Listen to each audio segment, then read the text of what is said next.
Right. So theory of computation. So basically what happens is कि जब आप लोग कंप्यूटेशन की बात करते हैं तो कंप्यूटेशन का मतलब होता है to do some task, to do some sort of calculation, to do some operation basically, right. So to do all sort of computations, different types of machines are present in our system or outside as well. So for example, for doing some work, for example, the work could be to wash clothes, right? तो कपड़े धोने के लिए जो machine हम use करते हैं, it is washing machine. In the similar way, we have traffic lights, so that is also a small machine. Machine is anything that do some sort of computation, some sort of work, right, on its own. We just write some sort of logic or build some sort of logic, and then it operates on its own with the help of electricity. So that is a machine, right? इसी तरीके से अगर आपका computer की हम बात करते हैं तो that is also a machine but a little bit complex machine, right. तो इन्हीं सब मशीन्स को बेसिकली थ्योरेटिकली भी पढ़ना जरूरी होता है because in order to design these new machines आपको ये पता होना चाहिए कि जो आपकी पुरानी मशीन्स है वो किस तरीके से काम करती हैं, वो किस तरीके से अपने इनपुट्स को एनालाइज करती हैं, वो किस तरीके से अपने कोड को एनालाइज करती हैं. You have to know about all of these things, right. Then afterwards on the basis of that what kind of machine you want to make, तो आप एक बेटर सोल्यूशन के साथ आ सकते हो, राइट, एक एफिशिएंट सोल्यूशन के साथ आ सकते हो. इट मीन्स कि अगर आपको एक सिंपल सिस्टम बनाना है तो आप एक सिंपल सिस्टम को ही सिलेक्ट करोगे, और अगर आप कोई कॉम्प्लेक्स सिस्टम बनाना है तो आप किसी कॉम्प्लेक्स थ्योरी को सिलेक्ट करोगे. So that is what it means. So you have to be clear with all sort of machines that are available. तो देयर आर सर्टेन मशीन्स जो मैंने यहाँ पर पुट डाउन कर रखे हैं. For example DFA is there, then NFA is there, then PDA, LBA and a Turing machine है. और अब तो प्रोबेबिलिस्टिक ऑटोमेटा भी आ गया है जिसमें आप लोग बेसिकली लार्ज लैंग्वेज मॉडल्स और ये सब तरीके के मॉडल्स यूज करते हो in order to predict something. So बहुत ही different different kind of machines हैं. उनमें से जो सबसे सिंपल है it is your finite automata, right. So ये जो ऊपर के दो कैटेगरी हैं DFA and NFA, they belong to that category of machines, right, that is finite automata. Automata is itself stands for machine, ठीक है. सो फिनाइट ऑटोमेटा का मतलब है एक ऐसी मशीन जिसकी स्टेट्स आपको पहले से ही पता है कि वो किस किस स्टेट में जा सकता है. फॉर एग्जाम्पल अगर आप एक ट्रैफिक लाइट की बात करते हो तो आप बोलोगे कि एक ट्रैफिक लाइट किस किस स्टेट में जा सकती है. सो ऑब्वियसली या तो वो ग्रीन लाइट की स्टेट में होगी. स्टेट मीन्स कि करंटली वो कैसा दिख रहा है, राइट. तो या तो उसकी ग्रीन लाइट ऑन होगी और बाकी दोनों लाइट्स ऑफ होंगी, या तो उसकी रेड लाइट ऑन होगी और बाकी दोनों लाइट्स ऑफ होंगे, या फिर उसकी येलो लाइट ऑन होगी और बाकी दोनों लाइट्स ऑफ होंगे. So the current state is that how is the machine looking at that point in time, right? So it can be in different states. तो states क्या होते हैं? States is basically कि जो different different तरीके से machine आपकी दिखती है different different time में, उसे स्टेट कहा जाता है, ठीक है. तो एक स्टेट क्या हो जाएगी अगर आप ट्रैफिक लाइट की बात करते हो, तो एक स्टेट हो जाती है उसकी कि हम यहाँ पे लिख लेते हैं, हम यहाँ पे बना लेते हैं. So what could be different states of traffic light, है ना. स्टेट्स ऑफ ट्रैफिक लाइट, क्योंकि ट्रैफिक लाइट भी एक मशीन ही है ना. Traffic light this is also a machine. Will not discuss कि कौन से टाइप की मशीन है अभी ये, लेकिन this is also a machine. तो ये बेसिकली किस किस स्टेट में रह सकती है, तो इसके पास इस तरीके से ये दिखती है आपकी मशीन, ठीक है. एक स्टेट होगा जिसके अंदर रेड लाइट ऑन होगी, ठीक है, red, then second one is yellow and then green. Suppose इस तरीके से हमारी ट्रैफिक लाइट बनी हुई है, तो सबसे पहला एक स्टेट हो सकता है जिसमें रेड लाइट आपकी जो सिस्टम है आपका जो लाइट्स में ऑन हो, बाकी दोनों ऑफ हो. दूसरा स्टेट हो सकता है जिसमें आपकी बीच वाली लाइट ऑन हो और नीचे और ऊपर वाली लाइट्स दोनों बंद हो. तो this can be your second state जिसमें आपकी येलो लाइट ऑन है. And your third state could be कि आपकी फर्स्ट और सेकंड लाइट्स तो ऑफ हो पर थर्ड लाइट ऑन हो. ये तो these are the three different states. States का मतलब क्या हुआ कि मशीन के करंट जो वेरिएबल्स हैं या लाइट है उनमें से कौन सी चीज ऑन है कौन सी चीज ऑफ है, तो ऐसे करके वो किस किस स्टेट में रह सकती है ये हम यहाँ पे बताना चाह रहे हैं, ठीक है. So these are called as states by the way, right. Now the next thing is, तो फिनाइट ऑटोमेटा का मतलब क्या होता है कि अगर आपके पास जो नंबर ऑफ स्टेट्स हैं वो आप पहले से डिफाइन करके रख सकते हो, दैट इज आपको पहले से पता है कौन कौन सी स्टेट में जाएगी और वो फिनाइट नंबर है, तो उसे हम कहते हैं फिनाइट ऑटोमेटा, ठीक है. तो इसके दो टाइप होते हैं, एक होता है डिटर्मिनिस्टिक फिनाइट ऑटोमेटा और एक होता है non deterministic finite automata. Will discuss that also. इसका जो मेन पोर्शन होता है वो होता है कि फिनाइट ऑटोमेटा में ना आपको किसी भी टाइप की मेमोरी की जरूरत नहीं होती है. अब मेमोरी हम लोग यूज क्यों करते हैं? मेमोरी हम यूज करते हैं बिकॉज हम कोई पुराना आउटपुट रखना चाहते थे अपने पास, ताकि जो बेसिकली हमारी मशीन ने प्रोड्यूस किया था, ताकि हम अपने नए इनपुट, जो हमारे पास नया इनपुट आया उसके साथ उसको यूज कर पाते. फॉर एग्जाम्पल अगर आप कहीं पर ये स्टोर कर रहे होते कि अभी तक हमारी जो ट्रैफिक लाइट है उसमें कौन कौन सी लाइट्स ऑन हुए हैं, कौन कौन सी लाइट्स ऑफ हुए हैं, और कौन कौन से सेकंड पे या फिर कौन कौन से डेट एंड टाइम पे किस तरीके से आपकी मशीन चली है, राइट। इस तरीके की अगर आप इंफॉर्मेशन कहीं स्टोर करने लग जाते हैं, दैट इज अपनी मशीन की स्टेट्स को आप स्टोर भी करने लग जाओ, क्योंकि शायद आपको उसकी जरूरत पड़ सकती है इन अपकमिंग स्टेट्स और इन द नेक्स्ट स्टेट। तो उस जब आप स्टोरेज करने लग जाते हो तो उसको आप बोल देते हो that it is associated with some sort of memory, है ना, ये अपनी स्टेट की इंफॉर्मेशन को स्टोर कर रहा है। लेकिन जब आपको ऐसी किसी मेमोरी की जरूरत नहीं होती है, क्योंकि बिकॉज वी थिंक कि भाई इतना ज्यादा इंपॉर्टेंट नहीं है कि हम उस लाइट की इंफॉर्मेशन को स्टोर करें, कि ग्रीन लाइट अभी है तो उससे पहले येलो शायद जली थी, तो इस हम सोचते हैं कि इसको स्टोर कराने की क्या जरूरत है। बस सिंपली क्या करना चाहिए कि हर एक जब भी हमें सिग्नल मिलेगा कि लाइट स्विच करो, तो हम सिंपली क्या करते रहेंगे, मूव करते रहेंगे, red yellow green, red yellow green, red yellow green. ठीक है, तो हम लोगों ने एक सिंपल सा अपना वो बना रखा है फंडा कि पुरानी किसी भी स्टेट को याद करने की जरूरत नहीं है, just move to the next state like this, right. So इसीलिए जो आपका फिनाइट ऑटोमेटा होता है वो बोलता है मुझे किसी मेमोरी की जरूरत नहीं है, बहुत ही सिंपल मशीन है। ठीक है, और इसीलिए क्योंकि मैं इतनी सिंपल मशीन हूँ तो मैं सबसे सिंपलेस्ट ऑफ द लैंग्वेज जो पॉसिबल है उसी को रिकग्नाइज भी कर सकता हूँ। तो यहाँ पे आपको एक पॉइंट दिख रहा है, that is recognizes regular language, है ना। so recognizes regular language, so this is also a point। तो यहाँ पे ये बोलता है कि जो फिनाइट ऑटोमेटा होता है उसके पास बस इतनी पावर होती है कि वो रेगुलर लैंग्वेज को रिकग्नाइज कर सकता है और किसी लैंग्वेज को नहीं। ठीक है, तो इसका मतलब हुआ कि ऑटोमेटा जो होता है, फिनाइट ऑटोमेटा, क्या वो लैंग्वेज को रीड करने के काम आता है? बिल्कुल यही काम होता है उसको, उसका कि उसे लैंग्वेज को रीड करके बताना होता है कि ये जो वर्ड है लैंग्वेज का ये वैलिड है या नहीं है। So this is the work of your finite automata, चाहे आप डिटर्मिनिस्टिक की बात करो चाहे आप नॉन डिटर्मिनिस्टिक की बात करो। तो इसी तरीके से पुश डाउन ऑटोमेटा भी है, उसके अंदर थोड़ी सी मेमोरी चाहिए होती है, और भी डिफरेंट काइंड ऑफ मशीन्स हैं। But in this particular section we are going to learn only about this finite automata, है ना। सो यहाँ पर आ जाते हैं डिटर्मिनिस्टिक फिनाइट ऑटोमेटा पर। So as the name suggest, deterministic finite automata, इसका सिंपल सा मतलब होता है दैट आप ना पहले से डिटरमाइन कर सकते हो कि कौन से इनपुट पे क्या आउटपुट जनरेट होने वाला है।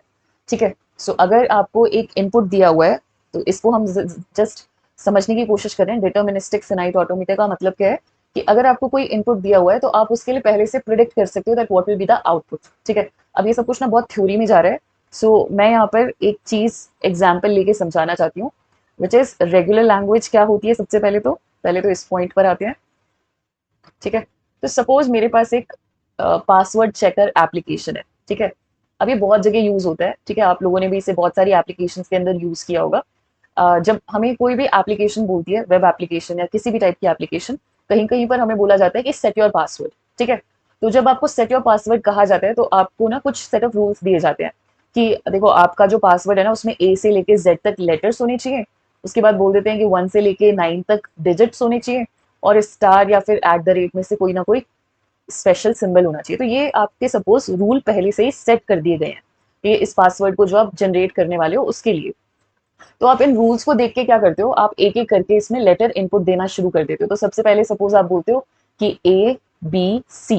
ठीक है, तो आपने फिर आप बोलते हो जैसे ही आप ए बी सी लिखते हो तो आपको आंसर मिलता है कि यहाँ पर एक आपको ना मैसेज टाइप लिखा हुआ आ जाता है कि नॉट अ वैलिड पासवर्ड, है ना, नॉट अ वैलिड पासवर्ड। तो आप सोचते हो कि क्यों वैलिड पासवर्ड नहीं है, एंड द रीजन इज वो बता देता है वहां पे कि आपने ना तो 1 to 9 नंबर्स को इंक्लूड किया अभी तक, ना आपने स्टार को इंक्लूड किया और ना आपने एट द रेट को इंक्लूड किया है। ठीक है, ए टू जेड तो आप लोगों ने कर लिया है, एक ये वाला जो लेटर्स हैं ये तो आपने इंक्लूड कर लिया, but what about these three, तो ये आपने नहीं किया। ठीक है, उसके बाद आप बोलते हो कि अब ये ना लेटर बाय लेटर चेक करता है। ठीक है, हर एक लेटर पे ये आपको मैसेज जो है चेंज कर करके दिखाता रहता है। सो अब की बार आपने सपोज इसके अंदर एंटर करा दिया 1, तो अब ये मैसेज चेंज हो जाता है। अब ये आपको क्या मैसेज देता है, नॉट अ वैलिड पासवर्ड। लेकिन रीजन क्या है कि 1 to 9 तो यहाँ से चला जाएगा, पर आपने स्पेशल सिंबल नहीं यूज किया है। उसके बाद आप लगा देते हो स्टार। ठीक है, तो जैसे आप स्टार लगा देते हो तो वो बोलता है कि बाकी सब कुछ तो ठीक है, लेकिन एक और बेसिकली प्रॉब्लम है कि आपकी लेंथ एटलीस्ट 8 कैरेक्टर की होनी चाहिए। ठीक है, तो आप यहाँ पे अब 8 फिल करने के लिए क्या करते हो, बाकी जितने भी लेटर्स यूज करने कर लेते हो, और जैसे ही 8 कैरेक्टर्स पूरे होते हैं तो ये मैसेज यहाँ से चला जाता है और वो बोलता है वैलिड पासवर्ड। ग्रीन कलर का बॉक्स हो जाता है, एंड देन आपको बोलता है कि ठीक है अब तुमने एकदम सही पासवर्ड बना दिया है, अब इसको सेट कर लो। तो आप लोग बोलते हो कि okay this is my new password. Right, तो ये पासवर्ड चेकर ये काम कैसे कर रहा है, ये काम कुछ इस तरीके से कर रहा है कि इसके लिए आपको लैंग्वेज पहले से ही डिफाइन करके दे दी गई थी। ठीक है, लैंग्वेज की जगह हम बोलते हैं कि अल्फाबेट्स पहले से ही डिफाइन करके दे दिए गए थे। अब अल्फाबेट्स क्या होते हैं, अल्फाबेट्स वो कैरेक्टर सेट होता है, ठीक है। इस 8 लेंथ को यहाँ से हटा देते हैं, तो यहाँ पर हम लोग ऐसा कुछ लिख देते हैं कि अल्फाबेट्स क्या होते हैं, अल्फाबेट्स होते हैं the list of characters, right, that you can use inside your word, ठीक है। आप अपने वर्ड के अंदर कौन कौन से कैरेक्टर्स को यूज कर सकते हो, उनका जो सेट है उसको आप लोग क्या बोल दोगे, अल्फाबेट, ठीक है। So these are your single single characters, and इन कैरेक्टर्स का जो पूरा सेट है that will be called as alphabet, just like in English alphabet how it happens, right. कि आप बोलते हो कि इंग्लिश का कोई वर्ड है ट्री, राइट, तो ट्री के अंदर उसी अल्फाबेट में से आने चाहिए सारे के सारे लेटर, कोई अलग से नहीं आ जाना चाहिए, कोई हिंदी वर्णमाला का कोई अक्षर नहीं आना चाहिए, all the letters should come from the alphabets only, तभी वो एक वैलिड वर्ड है इंग्लिश का, otherwise it is not a valid word of English. तो जस्ट लाइक दैट यहाँ पे भी एक अल्फाबेट डिफाइन कर दिया जाता है। अल्फाबेट का मतलब होता है कि कौन कौन से सिंबल्स अलाउड हैं to use in your word. तो वर्ड क्या है, वर्ड बेसिकली एक स्ट्रिंग होती है, ठीक है। वर्ड या फिर स्ट्रिंग आप किसे कहते हो, वर्ड या स्ट्रिंग आप बोलते हो कि किसी ऐसे स्ट्रिंग को, किसी ऐसे वर्ड को जो उस अल्फाबेट के जो आपको अल्फाबेट दिया है उसके सिंबल्स को यूज करके बनी है। फॉर एग्जाम्पल अभी अभी आपने एक स्ट्रिंग बनाई थी ABC, है ना, और उसके बाद 1 and then star and then ABC, ठीक है। अब ये वर्ड एक वैलिड अल्फाबेट से लिया हुआ वर्ड कब माना जाएगा, जब इसका कुछ पैटर्न जो है वो मैच होगा तब। तो अब इसके अंदर कुछ रूल्स एंड रेगुलेशन डिफाइंड होते हैं। फॉर एग्जाम्पल अब इसमें इस अल्फाबेट की सीरीज में कुछ रूल्स हो सकते हैं। तो इसमें क्या रूल था, दैट ऑल दीज जो हमारे पास ए से लेके जेड तक कैरेक्टर्स हैं उनमें से एक, 1 से लेके 9 तक जो नंबर्स हैं उनमें से एक, उसके बाद स्पेशल सिंबल्स में से एक, और टोटल लेंथ इक्वल्स टू 8, है ना। तो ये हमारे पास कुछ रूल्स थे। तो इन रूल्स को जब इन अल्फाबेट्स के ऊपर अप्लाई किया जाता है तब आपके वैलिड सेट ऑफ वर्ड्स निकल कर आते हैं। तो फॉर एग्जाम्पल आप लोग इंग्लिश में हर हर एक जो आपका लेटर कॉम्बिनेशन है उसको वैलिड वर्ड नहीं बोलोगे। फॉर एग्जाम्पल अगर मैं आपको बोल दूंगी that AN this is my word, तो आप बोलोगे this is not a valid word, क्योंकि इसका कोई मीनिंग ही नहीं निकलता है, राइट। तो उसी तरीके से आपके जो वर्ड आप यहाँ पर बना रहे हो DFA के लिए, या फिर DFA को हटा देते हैं, रेगुलर लैंग्वेज में जो आप वर्ड बना रहे हो वो वैलिड कब माने जाएंगे, जब आपने जो रूल्स पास किए हैं उनको वो फॉलो कर रहे हो। If they are following all the rules and they are from the character set that you have given, then only that word will be counted as the word of this alphabet, this language, है ना। इस language का word वो तभी माना जाएगा जब वो इन अल्फाबेट्स को फॉलो कर रहे हैं और इन रूल्स को फॉलो कर रहे हैं। तो this is the simple theory that you have to follow कि रेगुलर लैंग्वेज के वर्ड्स कैसे बनते हैं, यूजिंग द अल्फाबेट्स, है ना, अल्फाबेट्स को मिलाकर और उनमें से जो रूल्स होते हैं उनको फॉलो करके। जब ये दोनों चीज फॉलो होती है तो एक वर्ड निकल कर आता है जो इस रेगुलर लैंग्वेज का वैलिड वर्ड कहलाता है। तो either the word is valid और इट इज नॉट वैलिड। अब इसको चेक कौन करता है कि ये वर्ड वैलिड है या नहीं है, तो इसको चेक करने का जो सबसे पहला काम है वो DFA का है। DFA का काम ही ये है कि वो रेगुलर लैंग्वेज के जो वर्ड्स होते हैं उनको चेक करता है कि whether this is a valid word of a language और नॉट, ठीक है। अब क्या सिर्फ एक ही लैंग्वेज होती है इस पूरे दुनिया में DFA के लिए? बिल्कुल नहीं।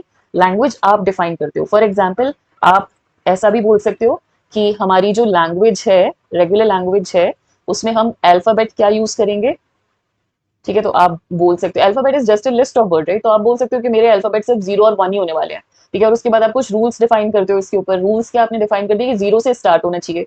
तो अब जो वर्ड्स निकल कर आएंगे जो इन रूल्स को फॉलो करते हैं और इन अल्फाबेट्स के थ्रू बने हैं, तो जितने भी वर्ड्स ऐसे निकल कर आएंगे उसे हम बोल देंगे these are the words of this language. और इनको चेक करने का काम किसका होता है कि ये वैलिड वर्ड है या नहीं, तो ये काम होता है आपके DFA का। As simple as that, right.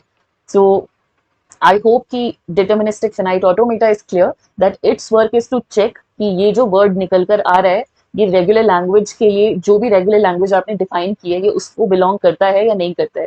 ये चेक करने का काम आपका DFA का होता है, ठीक है। अब क्योंकि ये एक प्रोसेसिंग है, क्योंकि ये एक कंप्यूटेशन है, so that's why it is called as a machine because it is doing a task, right। इसी तरीके से जो अभी हमें एक एग्जांपल चेक किया था ऑफ द पासवर्ड वैलिडेशन, तो उसमें भी एक सेट ऑफ आपको अल्फाबेट्स दिए गए थे, है ना, कुछ रूल्स डिफाइन किए गए थे। जो भी वर्ड उन दोनों चीजों को फॉलो करता था उसे हम बोल देते थे कि ये वैलिड पासवर्ड है, it means it is a valid word of that language जिससे जिसे हमने डिफाइन किया है उन दोनों चीजों से मिलाकर, राइट। तो DFA का काम बस इतना सही है, right.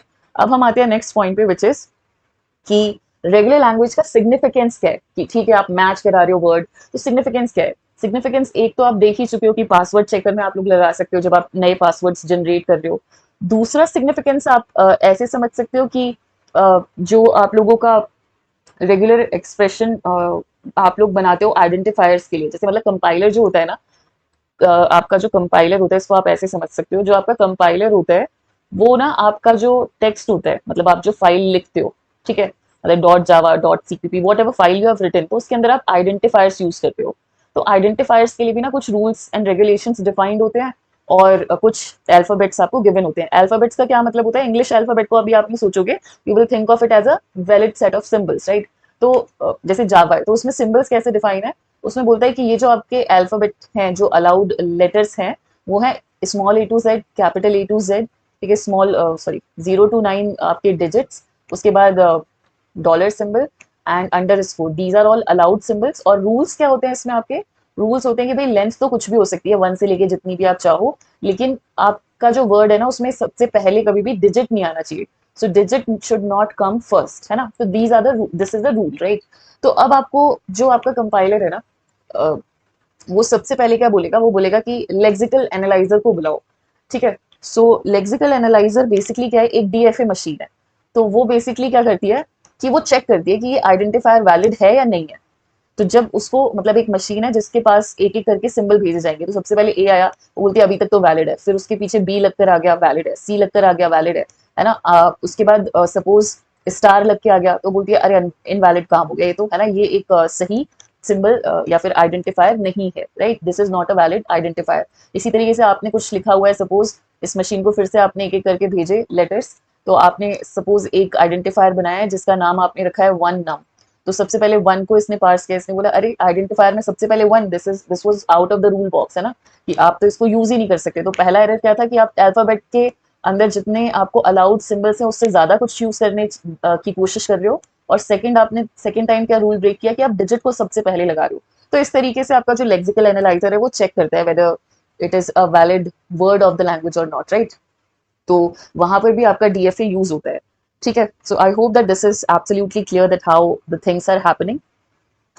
Then the next point is कि क्या डीएफए एक सॉफ्टवेयर है या hardware? Now this is a very simple question, but I wanted to answer this. This DFA is not a software or hardware. It is basically a mathematical concept जिसको आप लोग implement करते हो on software and on hardware as well. तो अगर आप जैसे एक वॉशिंग मशीन बना रहे हो, ठीक है, तो वो भी एक सिंपल सिंपल कुछ स्टेट्स में रह सकती है, जैसे कि अभी हो सकता है वो स्पिनिंग मोड में हो, या फिर ऑफ मोड में हो, या फिर वॉशिंग मोड में हो, या फिर ड्राइंग मोड में हो। तो डिफरेंट डिफरेंट मोड्स में रह सकती है, ठीक है। What is the current state of this machine? तो ये कुछ स्टेट्स हैं इस मशीन की, ठीक है। तो ये जो हार्डवेयर हैं, इनके लिए भी ये मेंशन करना जरूरी है कि कौन सी स्टेट से कौन सी स्टेट में जा सकती है मशीन, ठीक है। तो आप जैसे कि आप ऐसा कुछ बोलना चाहोगे कि डायरेक्टली ऑन करते ही स्पिनिंग मोड में नहीं जानी चाहिए, सपोज आप ऐसा कुछ बताना चाहते हो। सो इसकी भी तो इम्प्लीमेंटेशन कहीं ना कहीं करनी पड़ेगी। तो ये लॉजिक गेट्स के थ्रू डायरेक्टली आप लोग हार्डवेयर पे कर देते हो, राइट? क्योंकि छोटा सा प्रोग्राम है, तो उसके लिए पूरा पूरा आपका माइक्रो प्रोसेसर तो बहुत बड़ी चीज है, तो माइक्रो कंट्रोलर के ऊपर ये काम कर दिया जाता है। So that's why directly hardware के ऊपर प्रोग्राम कर दिया जाता है, right? Otherwise directly logic gates के थ्रू भी इसे इंप्लीमेंट कर सकते हैं। द नेक्स्ट पॉइंट इज कि क्या हम इसे सॉफ्टवेयर में इंप्लीमेंट कर सकते हैं? बिल्कुल। जो आपका कंपाइलर है, it is a written piece of software only, right? तो उसके अंदर सी प्लस प्लस में हो सकता है कि आपका एक एक करके टोकन निकाल के दिया जाता है लेक्सिकल एनालाइजर को, और बोला जाता है कि चेक करो कि इस वैलिड आइडेंटिफायर है या नहीं है। तो बिल्कुल आप इसे सॉफ्टवेयर पे भी कर सकते हो, राइट? सो डीएफए को अगर हम वर्ड बाय वर्ड ब्रेक करें, तो उसका एक सिंपल सा मीनिंग निकल कर आता है, विच इज डिटर्मिनिस्टिक। डिटर्मिनिस्टिक का मतलब होता है कि किसी एक स्टेट से, ठीक है, किसी एक स्टेट में अगर आप हो, सपोज अगर आप Q0 में हो, हम किसी भी स्टेट को Q से रिप्रेजेंट करते हैं डीएफए के अंदर। तो अगर आप Q0 स्टेट में हो, तो ये बोलता है कि आप Q0 स्टेट से गिवन इनपुट के बेसिस पर डिसाइड कर सकते हो आपकी नेक्स्ट स्टेट क्या होगी, राइट? तो अगर सपोज आपको इनपुट दिया गया है ए, तो आप बोल सकते हो कि नेक्स्ट स्टेट क्या होनी चाहिए? Q0 ही होनी चाहिए। अगर आपको इनपुट दिया गया है बी, तो आप डिसाइड कर सकते हो कि आपकी नेक्स्ट स्टेट Q0 ही होनी चाहिए। लेकिन अगर आपको इनपुट दिया गया है सी, तो आप डिसाइड कर सकते हो that Q0 should go into the next state, ठीक है। मतलब मशीन अपनी स्टेट बदल सकती है यूजिंग द गिवन इनपुट, और हर एक इनपुट के लिए एक ही स्टेट पॉसिबल होती है, ठीक है। तो मल्टीपल स्टेट या एम्बिग्विटी नहीं होती है, simply you can go to only single state on a given input. तो that's why it is called as deterministic, ठीक है। उसके बाद फिनाइट का मतलब होता है कि the number of states are finite in number and pre known to you people. And automata तो स्टैंड करता है मशीन के लिए। तो एक ऐसी मशीन है जिसमें नंबर ऑफ स्टेट्स आपको पता है, हर एक गिवन इनपुट के लिए नेक्स्ट स्टेट फिक्स होती है, और साथ में द थर्ड पॉइंट इज कि कोई एक्स्ट्रा मेमोरी अटैच नहीं होती है. So this is the definition of DFA which stands for deterministic finite automata. ठीक है. So I hope that this is also clear. Right. So why are we learning DFA? तो जैसा अभी अभी हमने पढ़ा था कि कंपाइलर वगैरह डिजाइन करने में कुछ फेज होता है उसका, लेक्सिकल एनालिसिस का, तो उसमें आप इसे यूज करते हो. ठीक है. कुछ आपके जैसे पासवर्ड चेकर टाइप की इंप्लीमेंटेशन के लिए आप यूज करते हो. इंटरप्रेटर में, रेजिक्स इंजन में आप यहाँ पे इनको DFA मशीन्स को यूज करते हो. Right. So because of that, क्योंकि आप इंटरनल्स देखना चाहते हो कि मशीन कैसे काम करती है, तो आप सबसे simplest form of the machine के साथ शुरू करते हो, which is DFA itself. Right. तो इसे मैथमेटिकली डिफाइन करना बहुत जरूरी है, बिकॉज जैसे जैसे आपके मशीन्स चेंज होते जाएंगे, then you will be required to understand it using mathematical notation as well, because it is not always good to only like write full sentences, है ना. तो एक नोटेशन हमारे पास होना चाहिए फॉर आवर ओन ईज. तो इसीलिए इसकी मैथमेटिकल नोटेशन जाननी बहुत जरूरी है और बहुत सिंपल है. किसी भी DFA को डिफाइन करने के लिए you can simply write something like this. तो आप बोलते हो कि किसी भी DFA को हम कैसे डिफाइन करते हैं, तो we define it using 5 step, 5 tuples basically. तो सबसे पहला होता है Q. ठीक है. उसके बाद आपके पास आता है sigma, then we have delta, then Q0 and then F. तो सपोज Q की बात करते हैं. Q है कि how many number of states are you using. तो यहाँ पर हम बोल देते हैं कि Q0, Q1, Q2, Q3, ये 4 स्टेट्स हम लोग यूज कर रहे हैं. तो this is a set of all the states that you are going to use. Right. अब इसमें से इनिशियल स्टेट कोई भी हो सकती है, फाइनल स्टेट कोई भी हो सकती है, that you are going to define. ठीक है. सेकंड आता है आपका अल्फाबेट. तो अल्फाबेट में आप इंक्लूड करते हो सारे के सारे सिंबल्स, मतलब कौन कौन से सिंबल्स इस लैंग्वेज के अंदर, इस पर्टिकुलर लैंग्वेज के अंदर अलाउड है. जिस लैंग्वेज को ये करंट DFA, हर एक डिफरेंट क्वेश्चन में ना आप लोग डिफरेंट लैंग्वेजेस के ऊपर काम करते हो, तो इस लैंग्वेज के सिंबल कौन कौन है. तो हमने यहाँ पे बोल दिया कि 0 और 1 है सिंबल्स जो इस अल्फाबेट के अंदर यूज होंगे, इस लैंग्वेज के अंदर वर्ड्स को फॉर्म करने के लिए यूज होंगे. All right. Then the next thing is delta. Delta means that how does one state transition from one to another state, है ना. मतलब किसी भी पर्टिकुलर स्टेट को जब कोई भी सिंबल दिया जाएगा, तो वो कौन सी नेक्स्ट स्टेट में पहुंचेगी. This is you define using delta. तो इसका एग्जाम्पल क्या हो सकता है, जैसे कि आप बोलोगे कि Q0 को अगर आप 0 इनपुट दोगे तो वो Q1 में पहुंच जाएगी. जस्ट एन एग्जाम्पल, है ना. इसी तरीके से आप बोल सकते हो कि Q0 को अगर आप 1 इनपुट दोगे तो वो Q2 स्टेट में पहुंच जाएगा. ठीक है. Q1 को अगर आप 0 इनपुट दोगे तो वो Q1 स्टेट में पहुंच जाएगा, एंड सो ऑन. तो आपको हर स्टेट के लिए डिफाइन करना पड़ता है कि बाय गिविंग पर्टिकुलर इनपुट्स वो कौन सी नेक्स्ट स्टेट में पहुंचेगा. राइट. तो that is called as transition function. Is how the transition is being happening. Right. Then Q0 stands for कि आपकी इनिशियल स्टेट कौन सी होगी. कोई भी हो सकती है, लेकिन ज्यादातर Q0 ही होती है. ठीक है. लेकिन इन जो आप लोगों ने डिस्क्राइब स्टेट्स लिए उनमें से कोई भी एक स्टेट इनिशियल स्टेट बन सकती है. And then the final state का सेट, विच बेसिकली टेल्स कि कौन कौन सी स्टेट फाइनल स्टेट होंगी. फाइनल स्टेट वो स्टेट होती है कि जहां पे पहुंच के आप ये बोल देते हो कि यस दिस स्ट्रिंग जिसको हम चेक कर रहे थे कि वेदर इट इज वैलिड और नॉट, तो उसको आप ये बोल दोगे कि यस इट इज वैलिड अगर वो फाइनल स्टेट में पहुंच रही है. अगर वो फाइनल स्टेट में नहीं पहुंच रही तो तब तक उसे वैलिड नहीं माना जाता है. सो वो एक स्टेट भी हो सकती है फाइनल स्टेट, और मल्टीपल स्टेट्स भी हो सकती हैं. तो सपोज यहाँ पर हमारे पास 2 स्टेट्स हैं जिनको हम फाइनल मान रहे हैं, Q1 and Q2. So this is the mathematical notation which you use in order to define any DFA, right? So I hope that this is also clear, है ना. And let us move to the next point. So इससे आते हैं हम लोग बाहर. ठीक है. अब हम लोग कुछ पैटर्न्स अपने देखते हैं, बड़े ही सिंपल वाले. तो एक एक करके उन सारे क्वेश्चंस को हम लोग सॉल्व करना शुरू करते हैं. Right. Very simple, but we require थोड़ी सी प्रैक्टिस के लिए एंड थोड़ा सा ये समझने के लिए कि किस तरीके से we are going to you know think about all the problems, even though they are very simple, but we should know that how to draw the state diagram, how to draw the transition function and transition state किस तरीके से आपको tabular method में note down करने. तो you have to know about all these things, right? So let us begin with it.